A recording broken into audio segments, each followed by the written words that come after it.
नमस्कार दोस्तों, स्वागत है आपका अपने YouTube चैनल में। और मैं हूं आपका दोस्त और मेंटर विशाल। मेरा UGC नेट क्वालिफाई है, सोशोलॉजी और पॉलिटिकल साइंस में मास्टर है, साथ ही सीटेट क्वालिफाई है। तो ये थोड़ा सा मेरा ब्रीफ इंट्रोडक्शन।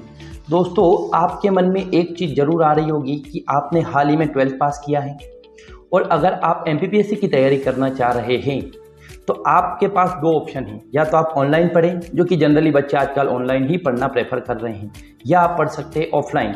अब ऑनलाइन भी पढ़ेंगे तो भी आपको 2 ही क्लास पढ़ाएंगे, ऑफलाइन भी पढ़ेंगे तो जनरली 2 ही क्लास पढ़ाएंगे।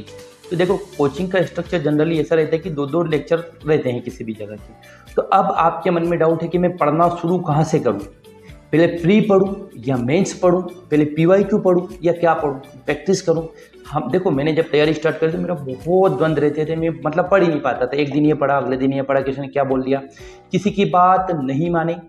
एक बार आपने शेड्यूल बना लिया है या आपने एक बार तय कर लिया कि मुझे ये पढ़ना है, तो उसके अलावा उस पर अड़िग रहे, उस पर ही टिके रहें, तब जाकर आपकी पढ़ाई धीरे धीरे दिखने लगेगी। तो देखिए, मैं सबसे बेस्ट तरीका बता देता हूँ, जो कि आपके लिए अलग भी हो सकता है। ये कोई यूनिवर्सल ट्रूथ नहीं है, लेकिन जितना मेरा अनुभव है इतने समय से पढ़ाने का, और मैंने बहुत सारे बच्चों को ऑफलाइन मेंटर किया, तो मैं थोड़ा सा अनुभव के साथ बता सकता हूँ आपको कि आपको पढ़ाई शुरू कैसे करना है। तो आप मान के चलिए आपके MPPSC के ओरिएंटेशन वीडियो हो सकता है। तो फर्स्ट ऑफ ऑल आपको कुछ नहीं करना है, MPPSC का सिलेबस निकाल लेना है। क्या करना है? कुछ नहीं, आप MPPSC का सिलेबस निकालें, प्री और मेंस का। उसके बाद उसकी परीक्षा योजना को पढ़ें कि एग्जाम में कितने नंबर के क्वेश्चन आएंगे आप, और कितने क्वेश्चन आएंगे, कितने शब्द लिखने पड़ेंगे, प्री का पेपर कितने नंबर का होगा, माइनस मार्किंग कैसी होगी, और कितने नंबर का मेंस का पेपर होगा, मेंस में कैसे नंबरिंग होगी, इंटरव्यू कितने नंबर का होगा। ये आप कोई भी वीडियो देखने की बजाय अपने विवेक का उपयोग करें। अगर आप ये भी नहीं समझ पा रहे, इसको भी समझने के लिए वीडियो देख रहे हैं, तो फिर सोचना पड़ेगा आपको कि आप अधिकारी बनने जा रहे हैं। अगर आप में इतनी भी मेच्योरिटी नहीं है, और अगर शुरू में तो थोड़ा देख सकते हो, उसके बाद धीरे धीरे, आजकल तो ChatGPT का ज़माना है यार, ChatGPT पे जाए, गूगल पे जाए, कहीं से भी जाके धीरे धीरे चीज़ों को डिकोड करें। तो फर्स्ट ऑफ ऑल आपको सिलेबस बहुत अच्छे से समझ लेना है। अब बारी आती है कि प्री की तैयारी करें या मेंस की। अगर आपने 12th पास किया है, दैट मीन्स, और आप 18 साल के होंगे, तो 3 साल बाद आपकी एग्जाम होने वाली, मतलब 3 साल की आपकी प्रिपरेशन रहेगी।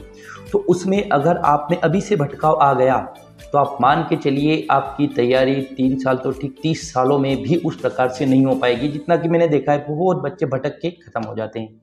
तो आपको क्या करना है, सबसे पहले सिलेबस देख लिया, उसके बाद बुक लिस्ट, किसी अच्छे टीचर, मैं आपको बता दूंगा बुक लिस्ट क्या क्या पढ़ना है। ये पढ़ लिया, वो पढ़ लिया, नहीं, कुछ भी नहीं करना। ये मैराथन क्या देखोगे आप शुरू में, मैराथन भी नहीं देखना है। बुक लिस्ट किसी एक टीचर से पूछ लें, या आपके भैया लोग हैं उनसे पूछ लें, या कहीं ऑफलाइन जाके मैं ये वीडियो बना दूंगा क्या पढ़ना है, तो बुक लिस्ट पूछ ले कि ये पढ़ना है, बस उसी पे स्टिक रहना। ऐसा नहीं कि मैंने 2 दिन में ये बदल ली, कोई बुक नहीं बदलना है। सारी बुक अच्छी होती है, सारे पब्लिकेशन की बुक अच्छी होती है, बस बात इतनी सी कि आप उनको कितनी बार पढ़ पा रहे हैं। तो देखिए, आपने सबसे पहले सिलेबस देख लिया, बुक लिस्ट तय कर लिया। बुक लिस्ट क्या, मैं बता दूंगा अगला वीडियो।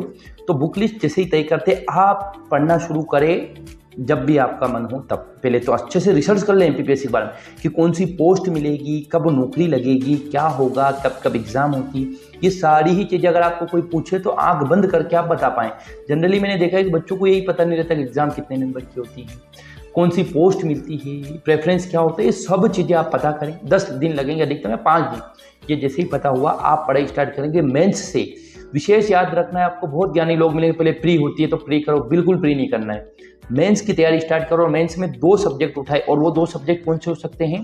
पहला तो उठाए पॉलिटी, क्योंकि वो बहुत इजी होता है और हमारे दैनिक जीवन का सब्जेक्ट हो, तो उसे बहुत आसानी से समझ सकते हैं, और जो कि पेपर नंबर 2 का है। और दूसरा उठा सकते हैं आप इतिहास, पेपर 1 और पेपर 2 के एक सब्जेक्ट उठाएं, और आप टारगेट बना लें कि मुझे 2 घंटे पढ़ना है, 4 घंटे पढ़ना है। कहाँ से पढ़ना है? देखिए, अब आपने सुना होगा कि ये या तो आप कोर्स ले सकते हैं या ऑफलाइन कोचिंग आ सकते हैं। इन दोनों में से बेस्ट ऑप्शन है कि ऑफलाइन कोचिंग अगर आपके पास प्रोवाइड अच्छी हैं तो वहाँ जाएं, क्योंकि there is no alternative of offline classes, है ना। जो बिगिनर्स है उनके लिए तो है ही नहीं है अल्टरनेटिव। तो आप कोचिंग जाएं, जो आपकी कोचिंग में पढ़ा रहे हैं उनसे आपको थोड़ा थोड़ा धीरे धीरे आइडिया लगे पढ़ना कैसे है, क्या पढ़ना है, क्या क्वेश्चन होते हैं। जिस सब्जेक्ट का आइडिया हुआ आप एक नोट्स ले लें, कोई सी भी कोचिंग के नोट्स ले सकते हैं या कोई सी भी किताब ले सकते हैं।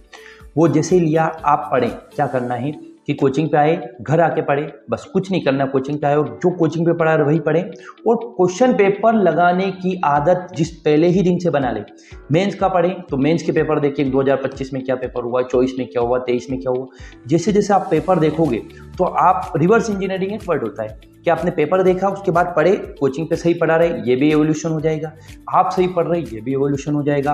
तो आप क्या करें कि कोचिंग जाएं या अगर वीडियो देख रहे हैं तो 2 क्लासों का वीडियो देखिए, या तो इतिहास पढ़ सकती है या पॉलिटी पढ़ सकती है। इन 2 क्लासों को ही जब तक ये दोनों सब्जेक्ट पूरे नहीं, और इनको 8-10 महीने तक नहीं चलाना है, 3 से 4 महीने में जब भी आपका पूरा हो जाता है पूरा करें, सिलेबस खत्म करें और साथ ही साथ लिखते रहे, लिख लिख के याद करें, कुछ भी पढ़ रहे लिखे। और सबसे बड़ी बात अपने नोट्स बनाएं। आजकल बच्चे क्या करते हैं, पीडीएफ इकट्ठी कर ली, इतनी पीडीएफ ले ली, ये पीडीएफ भेज दो, वो पीडीएफ इस कोचिंग नहीं, पीडीएफ कभी भी काम नहीं आती। आपको अपने सेल्फ नोट्स ही बनाने हैं जो कि आप एग्जाम में जाने से पहले वही रिवाइज करेंगे। तो पहला काम क्या करा आपने, सिलेबस देखा। सेकंड काम करा आपने क्या करा कि एग्जाम पैटर्न समझा। तीसरा काम करा आपने कोचिंग ज्वाइन की या ऑफलाइन कोर्स ज्वाइन किया या ऑनलाइन कोर्स ज्वाइन कर लिया। चौथा काम क्या करें आप, धीरे धीरे क्वेश्चन देखें एमपीपीएससी के लास्ट ईयर के, लगभग जितने भी पॉसिबल हो पा रहा है आपसे वो तो देख ही लें। जैसे ही पेपर देखे, अब आपको आंसर राइटिंग का मन में सवाल आता होगा, आंसर राइटिंग क्या करें। आंसर राइटिंग कुछ नहीं करना है आपको, अभी जो पढ़ रहे हैं उसको लिख लिख के पढ़े, यही आपकी आंसर राइटिंग है। और जो क्वेश्चन पेपर देख रहे हैं उन क्वेश्चन को देख देख के लिखें। धीरे धीरे धीरे धीरे आप, वो बोलते हैं ना, धीरे धीरे रे मना धीरे सब कुछ होए, माली सींचे सो घड़ा पानी ऋतुआए फल होए। तो आपको अपना घड़ा सींचना है धीरे धीरे धीरे धीरे। जब आपका समय आएगा तो आप बहुत अच्छी आंसर राइटिंग भी कर पाएंगे बिना देखे देख, प्री की भी तैयारी कर पाएंगे और बहुत अच्छी सिचुएशन में जाएंगे। देखो सबसे बड़ी प्रॉब्लम आती है कि आप में से अधिकांश लोग इस बात को नहीं मानेंगे, बोले अरे इसका तो सिलेक्शन नहीं हुआ, ये क्या बताएगा।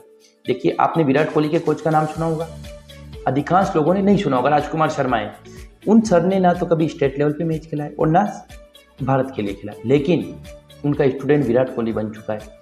तो हमने जो गलतियां करी है या मेरे से जो गलती हुई, मैं चाहता हूं कि आप नहीं करें, है ना। क्योंकि देखिए फ्रेंड्स, समय इतना तेज जा रहा है ना कि बहुत फास्ट फॉरवर्ड दुनिया, एआई का ज़माना है। तो आपने अगर अभी से प्रिपरेशन स्टार्ट करी है तो मैंने जो बताया है वही करें। मैं एक बार और रिवाइज करवा देता हूँ, सिलेबस देखें, एग्ज़ाम पैटर्न देखें और साथ ही साथ बुक लिस्ट देख लें और फिर क्वेश्चन पेपर देख के लिख लिख के याद करें। इसके अलावा चौथा कोई काम नहीं करना है। बोले ये वीडियो देख लिया, फलाना देख लिया, नहीं ये मैराथन, किस काम की मैराथन, कोई मैराथन नहीं। देखिए कोई कोर्स ले लें, किसी कोचिंग में चले जाएं, एक ही जगह से पढ़े। आप हर तीसरे दिन अपना टीचर नहीं बदलना है, कोचिंग नहीं बदलना है, एक जगह से पढ़े। और ऑफलाइन कोचिंग है तो जनरली अच्छे शहर में जाएंगे तो ही मिल जाएगी, या अगर ऑनलाइन पढ़ पाए तो ऑनलाइन देखो पढ़ाई होगी नहीं। आपने शुरू में अभी 12th पढ़ के आए तो आपको उस स्ट्रक्चर में पढ़े हो, तो आप कोशिश करें कि ऑफलाइन ही ज्वाइन करें। और ठीक, अगर आप में और कोई भी डाउट है तो मुझे कमेंट सेक्शन में कमेंट कर सकते हैं। अगर किसी और टॉपिक पे वीडियो बनवाना चाहते हैं तो मुझे कमेंट करें, मैं जरूर उस पर वीडियो बनाऊंगा। और वीडियो थोड़ा भी अच्छा लगा हो तो लाइक करके चैनल को सब्सक्राइब करना ना भूलें। Thank you friend.